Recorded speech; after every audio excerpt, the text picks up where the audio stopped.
देऊन या ठिकाणी सन्मान होत आहे। सकल ओबीसी समाज आदरणीय रेखाताई ठाकूर तसेच बाळासाहेब आंबेडकर साहेब यांचा या ठिकाणी सकल ओबीसी समाजाच्या वतीनं मानाची काठी आणि घोंगडी देऊन सन्मान होत आहे। वंचित बहुजन आघाडीचा वंचित बहुजन आघाडीचा बाळासाहेब तो संघर्ष करो, बाळासाहेब तो संघर्ष करो, बाळासाहेब तो संघर्ष करो। तमाशा बघत आहेत, ओबीसीचं घर उद्ध्वस्त होत आहे, राख रांगोळी लागत आहे आणि उघड्या डोळ्यांनी बघत आहेत बांधवांनो। कुठला पक्ष आहे ओबीसीचा? काँग्रेस आपला पक्ष आहे का?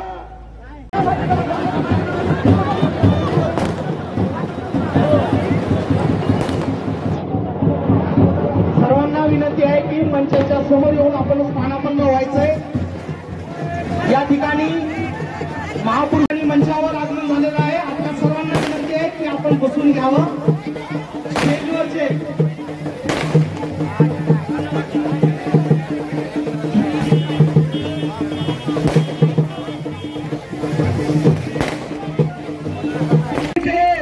ओबीसी आरक्षण वाचवायचं असेल तर ओबीसी आमदार निवडून आले पाहिजे आणि त्या ठिकाणी 100 ओबीसीचे आमदार त्या ठिकाणी वंचित बहुजन आघाडीच्या वतीने निवडून आणण्याचा निर्धार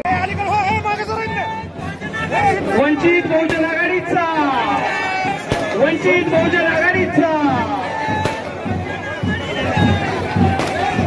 वंचित बहुजन आघाडीचा वंचित बहुजन आघाडीचा वंचित बहुजन या एससी एसटी ओबीसी आरक्षण बचाव यात्रेच्या निमित्तानं उपस्थित सर्व प्रमुख पाहुणे यांचं आगमन या ठिकाणी झालेलं आहे।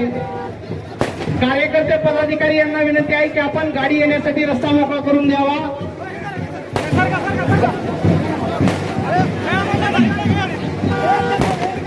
हाच आहे की समाजामध्ये जे विध्वंसवाद लावण्याचा प्रयत्न चाललेला आहे। आजच किंवा कालच शरद पवारांनी एक वक्तव्य केलं, नामांतराच्या संदर्भातलं वक्तव्य केलं। सगळ्या तमाम आंबेडकरवाद्यांना सावध फुले आंबेडकरवाद्यांना सांगतो, कुणीही मोर्चे काढू नका, कुणीही शरद पवारांचे निषेध करू नका। त्यांना जी आग लागलेली आहे त्याच्यामध्ये माती टाकून पाणी टाकून विझवायची नाहीये। तर शरद पवारांना तेल टाकायचंय, पेट्रोल टाकायचंय, डिझेल टाकायचंय आणि तो भडका करायचा, तो भडका करायचा। आम्हाला तो होऊन किती वर्ष झाली कोणाला माहिती आहे का? नाही। आणि आता नामांतर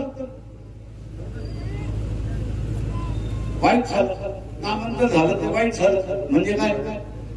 फुले शाहू आंबेडकरवादी नामांतरवादी जे होते त्यांनी जिंदाबाद मुर्दाबाद केला पाहिजे आणि पुन्हा दंगली झाल्या पाहिजे। की तेल टाकायचं काम नाही तर काही पेट्रोल टाकायचं काम नाही, डिझेल टाकायचं काम नाही आणि मग कोणी नाही हे करू नका। माझं आव्हान आहे आपल्या सगळ्यांना या ठिकाणी की अशा नेत्यांपासून आपण असं सावध त्या ठिकाणी राहिलं आणि म्हणून प्रिय एवढं मी तर समजतो की जरांगे पाटील यांच्या असणाऱ्या भूमिकेला हा नाही म्हणजे हा पण नाही आणि ना पण नाही। म्हणून मी तिथे असणारा नरोबा कुंजोबा आहे, तर इकडचे नाही धड तिकडचे। पण जरांगे पाटील असताना देवेंद्र फडणवीसला खालच्या भाषेमधून शिवाय देत असल्यामुळे पिसीला असं वाटतंय की तो आपला नेता आहे, खराय की खोटं हे फसवं राजकारण चाललंय हे आपण लक्षात घ्या।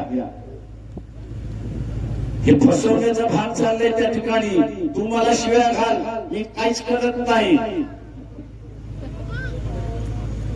मी इतरांना फसवत बसतो अशी असणारी परिस्थिती आहे।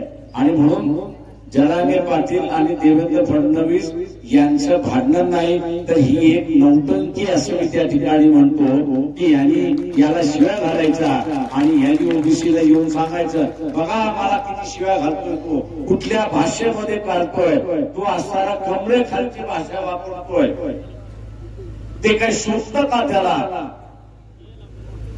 आणि शोभत नसेल तर आतमध्ये टाकून दे, तो गृहमंत्री, पण तो गृहमंत्री असल्यानंतर आतमध्ये टाकणार नाही. त्याला माहिती आहे की जोपर्यंत हा आपल्याला शिवाय देता येईल तोपर्यंत ओबीसीला आपल्याला फसवता येईल अशी असणारी परिस्थिती. मध्ये संघर्ष सुरू आहे, तो जर थांबवायचा असेल किंवा आरक्षणाचा तिढा संपवायचा किंवा सोडवायचा असेल तर जरांगे, भुजबळ आणि हाकेंना सरकारने एकत्र बोलून मार्ग काढावा असं शरद पवारांनी. हे चोराच्या उलट्या बोंब आहेत असं मी त्या ठिकाणी मानतोय. एनसीपी हा पक्ष आहे, एनसीपी ह्या पक्षाची भूमिका काय ती शरद पवारांनी मांडावी, ती मांडली तर या प्रश्नावरचा तोडगा असं मी त्या ठिकाणी मानतोय. बाळासाहेबांच्या